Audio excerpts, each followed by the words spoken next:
राम राम दोस्तों।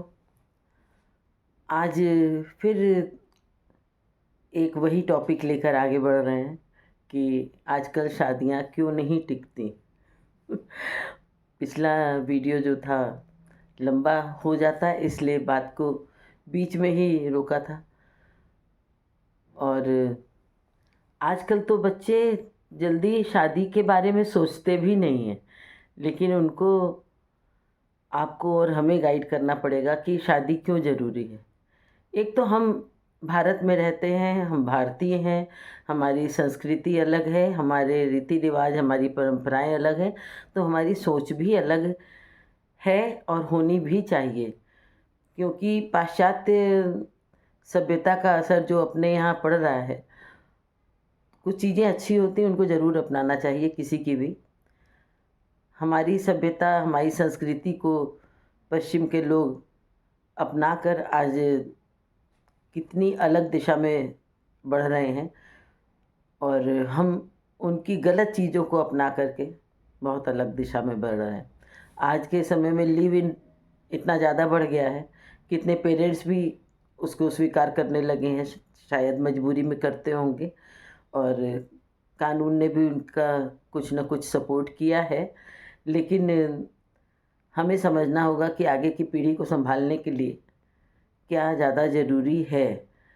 और जब लड़कियां पढ़ लिख करके अपना घर बसाती हैं, एक तो लेट मैरिज हो जाती है, तो एक मैच्योर हो जाते हैं बच्चे, उनकी अपनी एक सोच बन जाती है, वो नेचुरल है। आज के बच्चे बहुत समझदार हैं, उनको बस एक समझ आने की ज़रूरत है कि हमारी ज़िंदगी में विवाह का रिश्ता कितना ज़रूरी है, उसके लिए हमें आपस में मिल के रहना कितना ज़रूरी है। क्योंकि किसी के भी साथ कोई बड़ा हमेशा नहीं रहता है, और ज़िंदगी यंग एज में तो अकेले चल जाती है, क्योंकि हम शरीर से भी मजबूत रहते हैं और भावनाओं से भी मजबूत रहते हैं, हमें उतनी किसी की ज़रूरत महसूस नहीं होती है। लेकिन एक उम्र आती है धीरे धीरे करके, जब हमें एक साथी की ज़रूरत होती है। एक ऐसा होना चाहिए जो जिससे हम बात कर सकें, जिसके ऊपर मेरा अधिकार हो और मेरे ऊपर किसी का अधिकार हो। अक्सर देखिए, मन करता है कि कोई हमें हक से कहे किसी भी चीज़ को कि नहीं तुमको अब ये करना ही है, या थोड़ी देर अब बैठ जाओ आराम कर लो, ये मन करता है। लेकिन वैसा कोई हमारे पास होता नहीं है, हमें खुद को खुद से ही समझाना पड़ता है।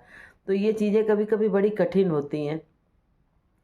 और आज के समय में एक और वजह देखी गई है कि कानून लड़कियों के पक्ष में इतना ज़्यादा हो गया है।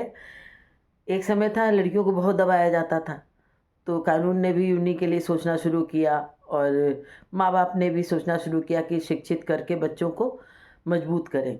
लेकिन कई जगह ऐसा देखा गया है, आपने भी देखा होगा अपने आसपास, कि इसी कानून का मिसयूज़ होने लगा है, और लोग अपनी बात को हद से ज़्यादा मनवाने लग गए हैं। और अगर लड़के वाले नहीं मानते किसी सही बात को भी कि भाई नहीं, मतलब एक तो लड़कियां चाहती कि हम अलग रहें, फ्री होके रहें, तो थोड़ा सा पेरेंट्स को भी या इन लॉज को भी ये चीज़ महसूस करनी चाहिए भाई कि अब सोच अलग है, तो थोड़ी सी आज़ादी दे दो।